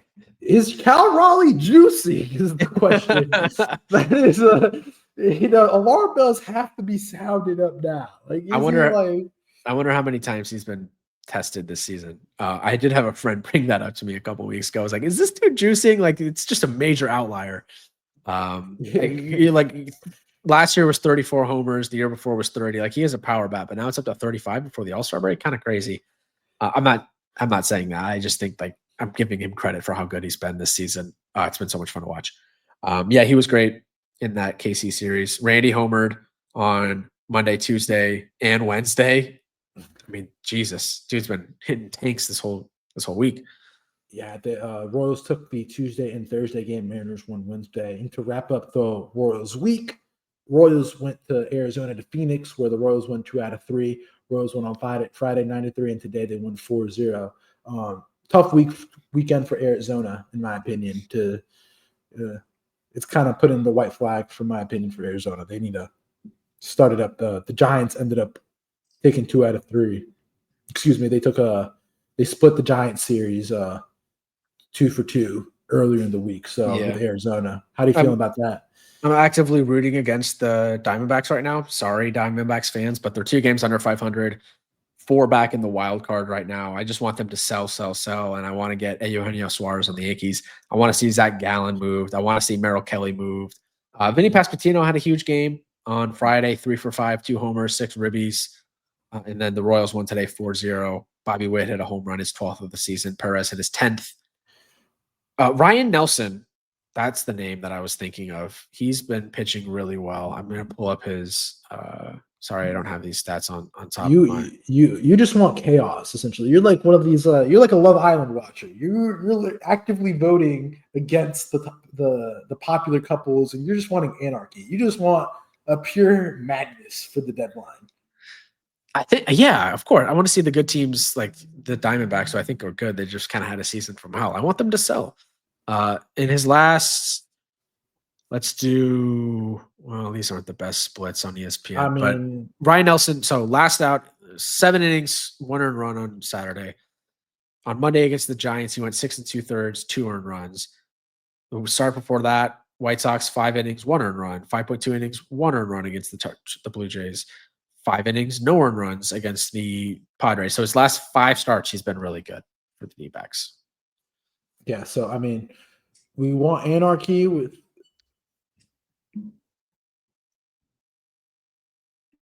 All right, yeah, we're back. Luis just lost his power, so I don't remember exactly where we were. I think we're talking about the trade deadline and the Diamondbacks selling and the Royals series and everything. But power's back. It's a quick power outage, it seemed, but that was random. It was those Arizona Diamondbacks fans. I mean, those snakes and serpents coming out and eating up my lines out here in Florida. So let's keep it moving. I mean, we were talking about Arizona. I mean, big win for the Royals again. They're kind of on that mix of selling too. Seth Lugo could be in the mix. Could be a guy that could get moved. I don't know how you feel about Mr. Lugo. He could be a guy that could help a team. He has only a $15 million option. Could be a dude, but San Francisco had a weekend as well. San Francisco split the first 2 games. They played the A's on Friday night, 11-2, and then the Giants won yesterday. The Logan Webb start, they won 7-2. The Giants. Denzel Clarke. Denzel Clarke might be top 5 funnest players to watch in baseball. Like, he is up there as one of the most like must-see TV. Like Aaron Judge, you have to watch an at-bat. PCA. But I think Denzel Clarke's making a move to be one of those top 5 guys to tune in and watch on a daily basis and see what he's going to do out there in center. Like, the A's are just a fun team to watch. Yeah, Clarke hit a 471-foot nuke on Friday night. That made it 11-0 A's in the 7th. I feel like Denzel Clarke is going to end up being one of those streets never forget or streets won't forget type of players where, he's making like the weekly, just one of the best catches you've ever seen. And random's 471-foot nuke. Yeah, he's fun to watch.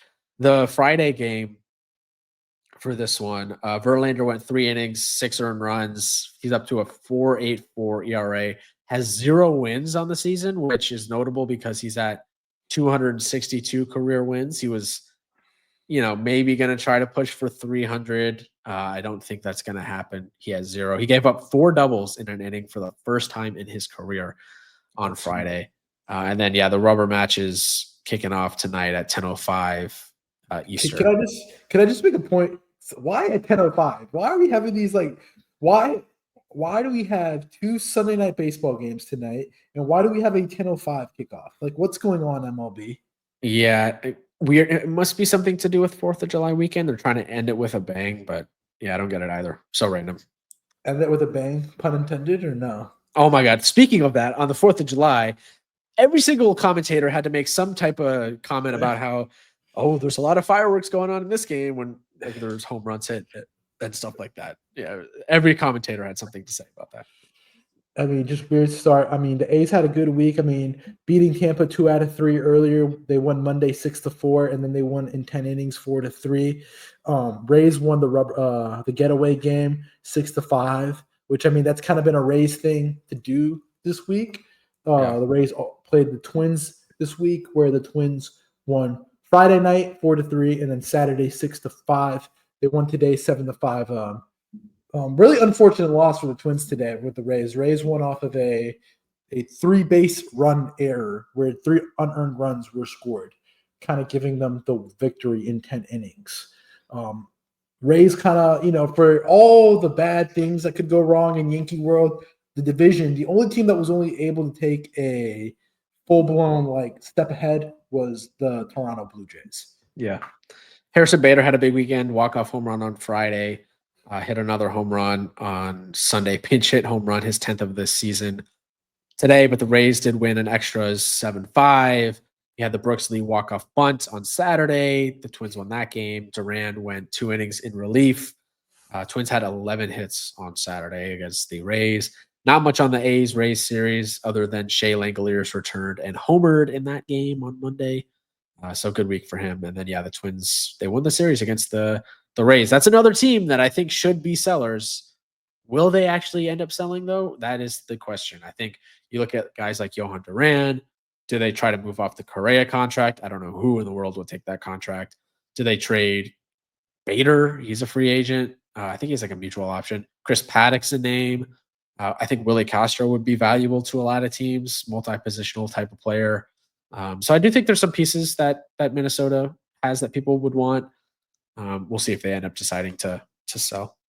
Can we talk about the week that Minnesota went through the front part? They played the hottest team in baseball, the Miami Marlins. You understand that the Miami Marlins was picked to be one of the worst teams. Yeah. I'm being typical 305 Dale, Miami bandwagon fair weather, but here we are. You got to embrace the culture. You got to embrace the culture of the city that you live in. So the Miami Marlins in the National League are now ranked in 4th in average, 6th in hits, 7 in doubles, 4th in triples, 6th in stolen bases, 10th in on base OBP, 8th in slugging, and 8th in OPS. And guess where they rank in Major League Baseball right now? Guess where they rank? 9th in average. Yeah. Well, it dropped, but guess where we rank? We guess where we rank in the wild card race? We're only 7 games back. We are not dead yet. And you know what happened this morning? Peter Bendix. That's my guy. Peter freaking Bendix. You know what he said at MLB radio this morning? What did he say? The city of Miami is ready for a really competitive Marlins team. We ain't done yet. We are not selling at the deadline. The Miami Marlins are here to stay. We're better than the Atlanta Braves. What did I say last week on the podcast? What did I say? They are better than the Braves. I mean, in terms of record right now, that is true. Edward Cabrera on Tuesday, 7 scoreless innings, 400 career strikeouts, 3rd fastest in franchise history. It was the longest start for the Marlins this season, and they hit their first 8-game winning streak since 2008. Unfortunately, that was broken on Wednesday, but they ended up winning the series. Agustín Ramirez has been great. We were robbed. Did you see that? Yes. We were robbed. Stowers hit that double. Stowers hit the game-tying double, and it hit an umpire, and they called it back. We were robbed. I'm telling you, I am embracing the Miami culture, fair weather. I've only watched one Miami Marlins game this season, but we were robbed this year. I'm telling you, playoffs are coming down here real soon.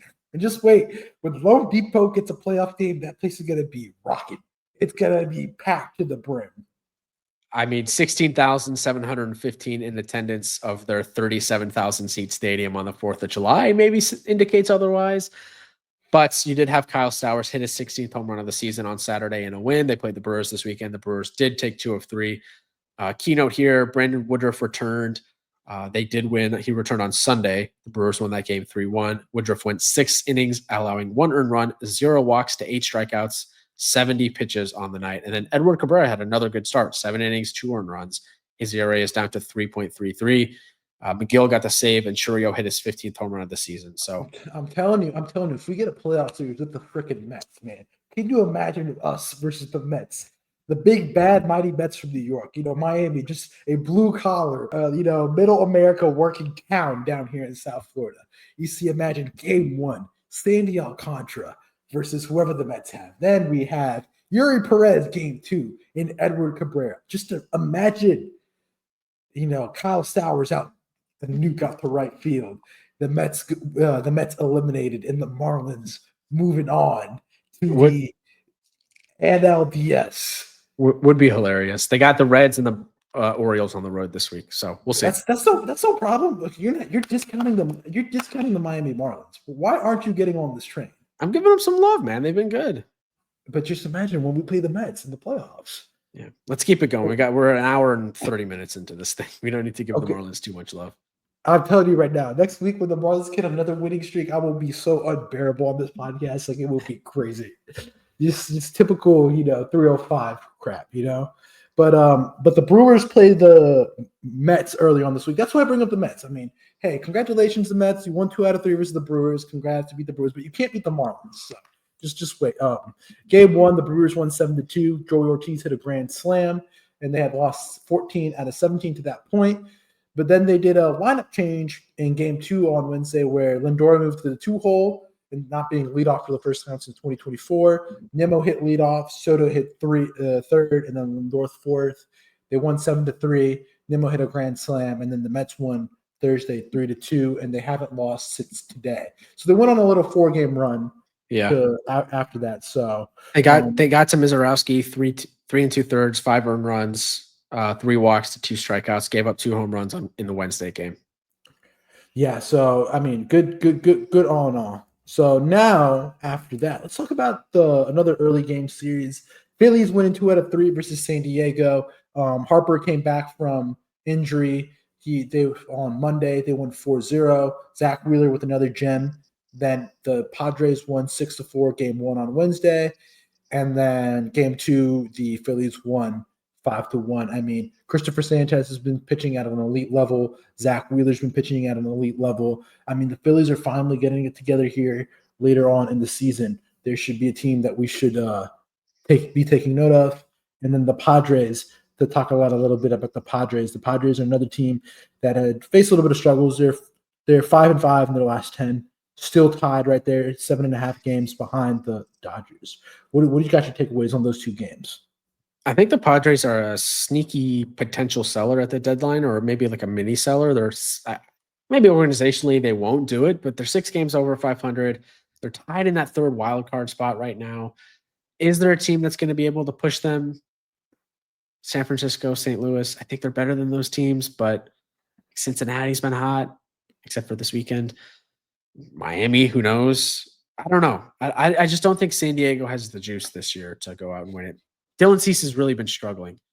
And yeah, Philly's been great. That's not in San Diego's DNA. Selling doesn't exist in AJ Preller's DNA. He's a buy type of guy. That's the same thing with Philadelphia. I mean, Philadelphia ended up sweeping the Reds this weekend. I mean, Reds had a tough weekend with Boston and Philadelphia, 2 really good teams. I mean, Boston more so above average, but Phillies had the bad Andrew Abbott start, and Luzardo's fallen off a cliff. I think the Luzardo is a roller coaster experience. Phillies won 9-6 on Friday. Then Saturday, you had a 5-1 win for the Phillies where Nick Lodolo lost it in 5 2/3. And then Sunday, the Phillies won 3-1 with Zach Wheeler with a complete game, first complete game since 2021. 1 hit, 1 earned, 1 walk, 10 walks. You know that Austin Hayes homer that he hit, the solo shot, it was the only hit and run for the Reds that it would have not been. I think it was like a stat that homer would have not been a home run in 16 ballparks. Wow. So yeah, I mean, Wheeler, 2 starts this week, 17 innings pitched, 7 hits, 1 earned run, no walks in 17 innings pitched with 22 strikeouts. I mean, what a beast. I think he's probably the Cy Young right now in the National League. I mean, there's a new Cy Young in the National League every other day. I feel like he's been incredible. I mean, it's just tough. There's just so many good pitchers in the NL. It just goes on to show us like the NL is a loaded division as a whole league. I mean, when you have guys like Yoshinobu Yamamoto, Logan Webb, we talked about earlier, Logan Webb's in that at an elite level this year. You also have this Christopher Sanchez also pitching really good. I mean, woof. Yeah. And no walks. Excuse me, I said 1 walk, but excuse me, no walk. Woof. We like really big for them. I mean, San Diego, they split the first 2 games. They had the Padres won game 1 3-2, where Marcus Simeon's gotten it together, and then the Rangers won 7-4 yesterday on Saturday. Patrick Warren gave them 6 innings and 2 earned start. So yeah, that's your second Sunday night baseball game tonight. It's coming up soon, so I mean that'll be very interesting to see what happens in that one.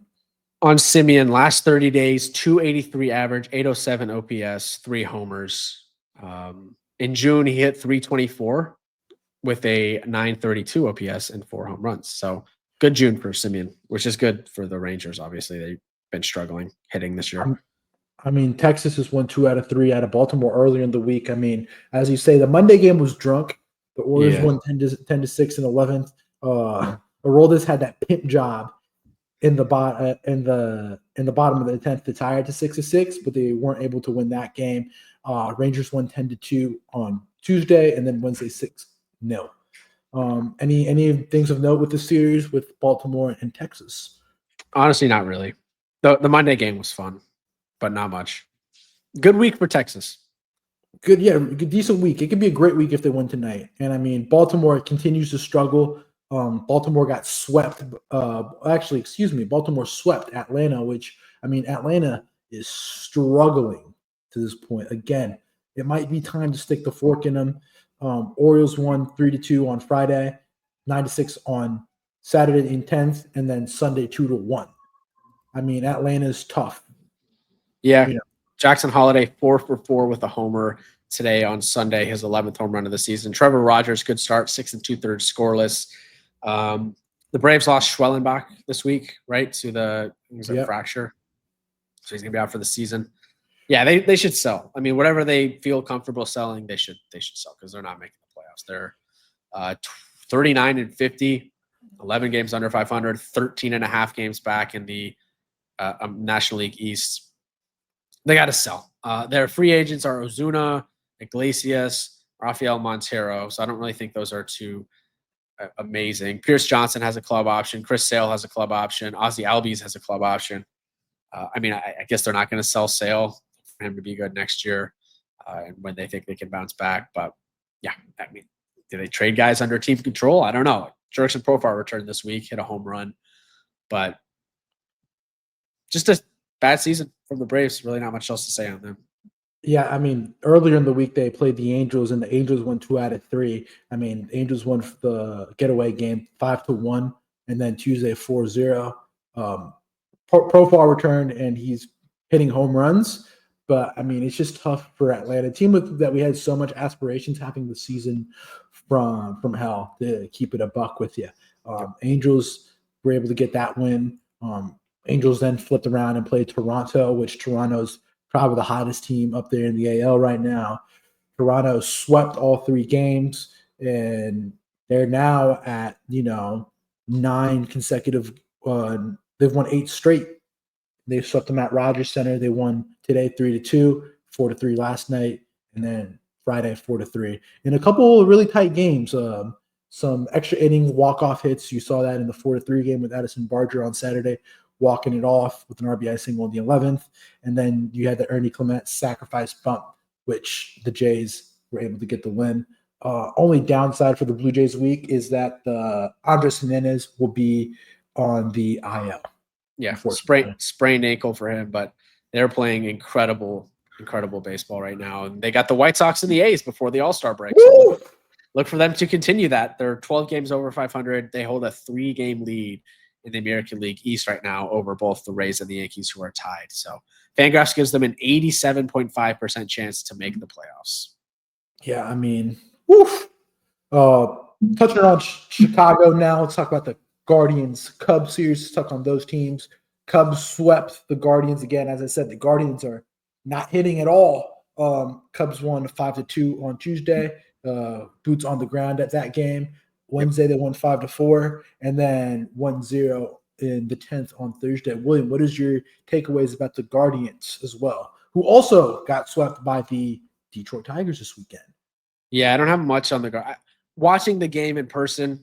Watching the Guardians, I was like, yeah, this team's not very good, to be honest. The lineup is just, it's not, there's no one in that lineup that scares you outside of J-Ram. Like if J-Ram's not hitting at an elite level, they're not going anywhere. And now they're 8 games under 500. They're way back in the division. I mean, Tigers got that thing wrapped up. They're 13 and a half ahead of the Twins right now. That division is over. That's a bad division. Everyone's under 500 except the Tigers.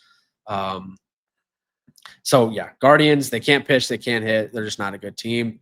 And I think the Cubs can win the World Series. If the Cubs go out at the deadline and go out and get some pitching, I'm telling you, I think they can win it all because they got arguably the best lineup in the whole sport, which I know is kind of crazy to say because they maybe don't have like the name recognition compared to like the Dodgers or maybe even the Phillies, but they got dudes in that lineup that are banging. Michael Busch, 3 home runs on Saturday, hit a home run on, 3 home runs on Friday, and then hit a home run again on Saturday. They play elite defense, especially infield. Swanson, Horner, Bush, Shaw, or whoever they want to put out there at third base. Elite defense. You got the best defensive center fielder in the league in PCA. Ian Haps-Gold, Glover, Kyle Tucker. Just add a different dynamic to that lineup. If they go out and get another pitcher, they've been rumored with Sandy Alcantara, I think this team can win the World Series. Obviously, they're going to need to get the right breaks in the postseason, but that team is really good. I've been to a lot of games this year, and I've been more impressed with the Cubs every single time. So do not sleep on them. And their bullpen has gotten better this season. They're now 3rd in bullpen ERA, and they got a closer in Daniel Palencia. He throws 103. He's wipeout. So don't sleep on the Cubs. I think they can win it all. They got to get the right matchups and everything, but I really like them this year.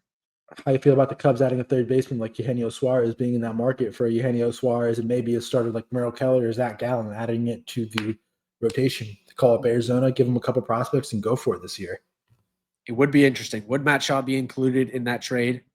Because I do think he can still be the third baseman of the future. Suarez is a rental. So do you go Suarez for the rest of the season, for the playoffs, and then bring back Shaw next year? Or do you trade Shaw in that package and Shaw is no longer with you and you got to figure out something to do in free agency? I don't know. They got some moves to make. It seems like they're going to be active in the trade deadline. They're going to be one of the more active teams. So they know they have to go all in this year because it's the 1 year they have Kyle Tucker guaranteed on the roster.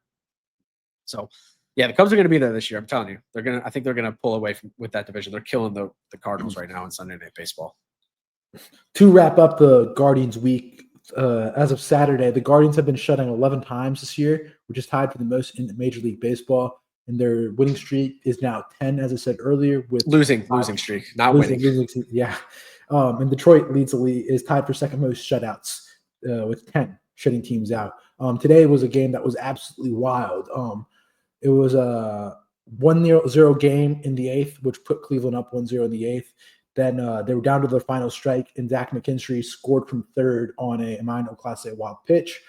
Javi Baez then singled in the 10th, and Trey Sweeney hit a 3-run home run that broke the game open. And Detroit scored 6 runs in the 10th, which is more than both teams combined in the first 27 innings of this series. Yeah, Skubal went 7 scoreless, his 6th double-digit strikeout game of the year. Skubal's last 2 outings against Cleveland, 16 innings pitched, no earned runs, 23 strikeouts to no walks.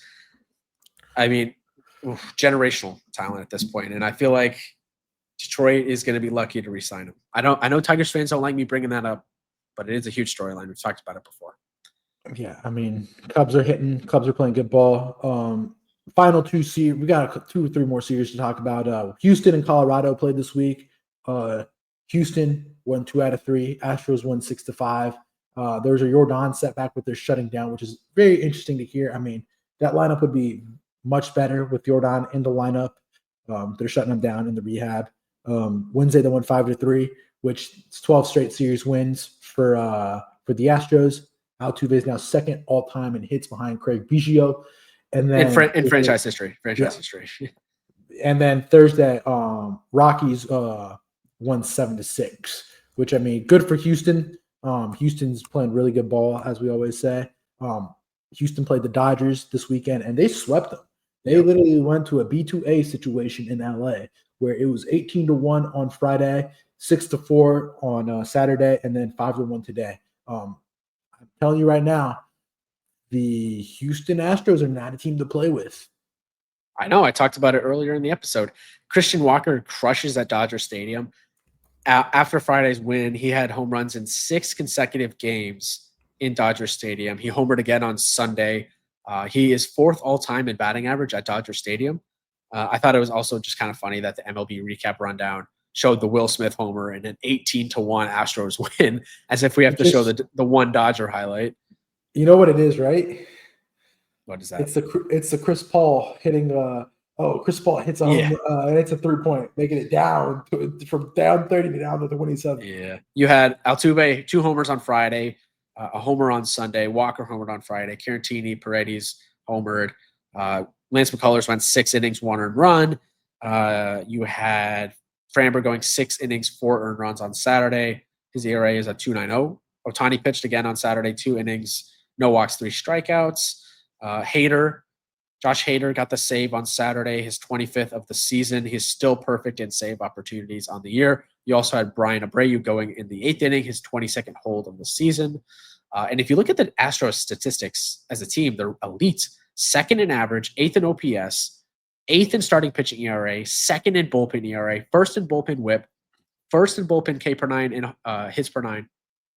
The starting rotation is 3rd in Ks per 9, 5th in hits per 9. I'm telling you, this team can win the American League right now. I'm really high on them. And yeah, the Dodgers, they did get swept. They're a very banged up team, which is part of the reason I don't think injuries are an excuse for the Yankees, because the Dodgers have a bunch of injuries, but they're still 56-35, which is good enough for 2nd in Major League Baseball behind the Tigers. Keep a lookout for our power rankings tomorrow that I'm going to post. I think we're going to have a new number 1 team. I think didn't the Dodgers lose somebody to injury this week? It might be They always lose somebody to injury every week. It's like, what Dodger is it this week? Oh, it was Max Muncy with the weird slide in the White Sox series earlier in the week. It was a knee injury that, yeah. I mean, it's only MCL sprain, is what they were saying. So 6 weeks. It looked worse than it was. It ended up being, yeah. It looked like one of those. Remember those tackles in NFL that they banned? Yeah. Like that mechanism where you hit under the knee. That injury that cost Tom Brady a full season from Bernard Pollard when he was with the Patriots, and that Rob Gronkowski injury that when he was no, it wasn't Gronkowski, it was Chris Godwin in Tampa when he got chopped down to the kneecap and tore his ACL, but by PJ Williams on the Saints. So, but regardless, good week for Houston. White Sox and Colorado went to play Chicago in one of the snooze fest series where the White Sox we don't have to talk about that one. I feel like White Sox won 2 out of 3. Colson Montgomery made a MLB debut, one of the top prospects. Morely a defensive guy, not a bat guy in the minors. So made a real catch on Friday night. They won Friday 3-2 and then 10-3 on Saturday. Rockies won 6-4. I mean, Adrian Hauser went 8 full, 2 runs, 4 hits, 2 walks, and 6 strikeouts. Probably the Eric Fetty of the deadline this year. They have to trade him. Eric Fetty of the deadline to me. He's got a 1.60 ERA, just randomly been shoving for the White Sox, and he's only making like $986,000 on the season. They got to trade him. They have to. It might not be a huge impact. He might struggle wherever he goes, but they got to trade him. He's going to get paid somewhere. But I mean, like I said, big week for them. Adrian Hauser's been great. Going to be a guy to watch for the deadline with a 1.6 ERA, as you said. Andrew Vaughn, the piece going back, was called up to the majors recently by the Brewers. Yeah, by the Brewers. I completely blanked right there, but the White Sox started out the week with the Dodgers, which the Dodgers ended up sweeping the 3-game set, 6-1 on Tuesday. 5-4 on Wednesday, and then 6-2 on Thursday. But the most noteworthy thing is that Mr. Clayton Kershaw hitting 3,000 strikeouts. Can we talk about how big of a feat that is in Major League Baseball? He becomes the third lefty next to Randy Johnson, Steve Carlton, CC Sabathia. Fourth. Fourth. So he's down the fourth. Like, that is guaranteed to make the Hall of Fame now. Can we just talk about it? Yeah, he's a first ballot Hall of Famer.